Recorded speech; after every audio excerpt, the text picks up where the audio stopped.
Welcome to Country Boy Science. We're gonna get that foam out your boat the easy way. You can put away all the tools, all the grinders, all the hammers and cutters and sawzalls and whatever else you're trying to use. Let's check it out. So I picked up this Go Devil hull. It's a 1655. Needs a little remodeling, a little ugly. But anyhow, it just needs mostly paint, some flooring as you can see there, and I just want to move some things around, kind of distribute the weight a little better. One of the first things I noticed though is how heavy this boat is up front. It was just full of foam. As you can see, there's like 4 foot of a deck up there, and it's just all solid foam. So I got the hole cut out and started cutting into that foam with the Sawzall a little bit, and realized just how difficult that was going to be. I mean, there's a lot of foam in this thing. I used a grinder with a wire wheel, and just kept going, and finally it just realized it just wasn't going to work. I mean, it's either that or it was going to take me a week to get it done. After fighting with this thing for like a week, I started crying a little bit.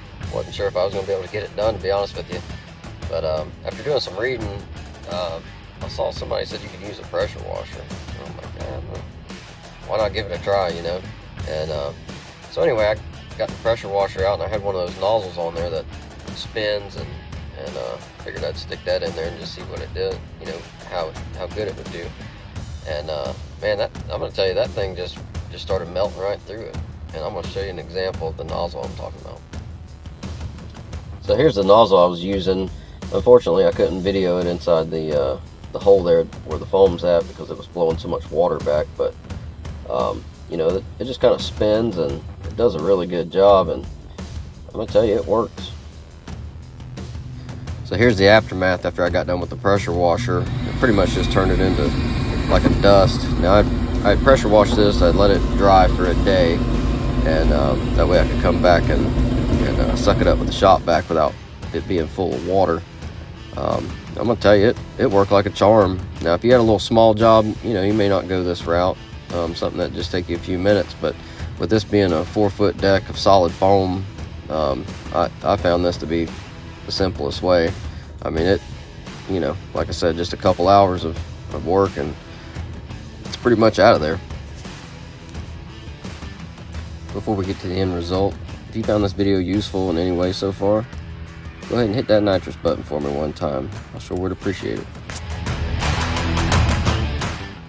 Removing the foam out of the front of the boat, I'm not sure if it helped on weight, because I don't really know if it was waterlogged since I used the pressure washer, but it sure did open up a ton of storage. I can put batteries and things like that up front now, and also makes wiring more accessible for lights and trolling motor, whatever. So I think it was a good choice. And here it is, folks. The moment you've been waiting for. Look at that. All with the pressure washer. I still got to get in there and do a little final touch-up cleaning, but all in all, it turned out pretty good. I appreciate y'all watching. Thank you.